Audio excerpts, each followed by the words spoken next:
On est dans un monde qui change, qui a changé, et il est certain qu'il va falloir trouver une solution et une alternative à cette forme de tourisme que le Maroc s'est donné, donc qui est celui des resorts, du golfe,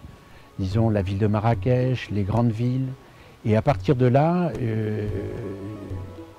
dans le droit aux vacances pour les Marocains, et les Marocains qui ne connaissent pas leur pays. Donc il faut arriver à trouver cette synthèse et ce trait d'union avec les élus, avec la régionalisation avancée qui se met en place, en faisant confiance aux jeunes, cette génération Y, cette génération Z,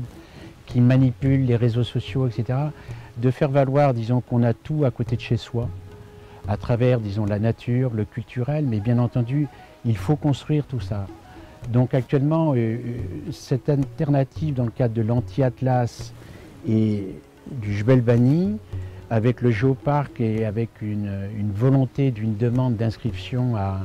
au patrimoine de l'UNESCO, il s'agit de mettre en valeur tout ce qui peut être matériel au niveau de cette histoire marocaine qui date de XIe siècle, avec l'arrivée des Arabes qui ont rencontré les Berbères, et à partir de là, toute une économie historique qui s'est mise en place, qui a fait ce Maroc moderne que l'on connaît actuellement. Donc je dirais que nous avons réussi à mettre un réseau de développement touristique du géoparc du Jebel Bani qui permet la valorisation actuelle de 149 hébergements classés qui sont pas assez connus, donc c'est des problèmes de promotion. Mais à partir de là, nous nous proposons dans le cadre d'une structure interrégionale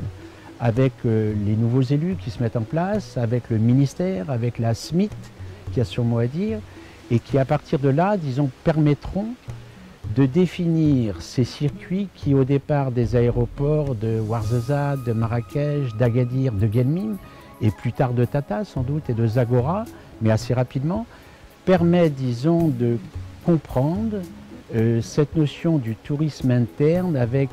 cette partie patrimoniale d'un capital matériel, capital immatériel, et qui font que nous avons beaucoup de choses à voir. Le problème, c'est de le faire reconnaître. Pour cela, il faut le structurer, il faut avoir ce pas vis-à-vis des élus, vis-à-vis de ces nouveaux élus, pour faire valoir ce que peuvent être les écomusées, les rassemblements de culture, nature, et faire comprendre cet acte touristique qui est avant toute chose le partage entre l'un et l'autre qui vient chercher dans ce pays-là, disons à travers, entre guillemets, l'exotisme maghrébin, africain, le fait de la rencontre de populations qui ont pour elles, disons, une culture, un artisanat, et puis, disons, ce côté géologique qu'on a pu vous faire voir, et qui sont que l'anti-Atlas reste le paradis des géologues. C'est le paradis également de la photographie, et à partir de là, je dirais qu'avec les jeunes et dans ce partage, on vous invite à venir nous rencontrer dans cet arrière-pays qui sera le complément d'un tourisme finalisé dans le cadre d'une vision 2010, d'une vision 2020 et qui nous permettra, disons, de surmonter toutes ces problématiques que l'on peut connaître actuellement.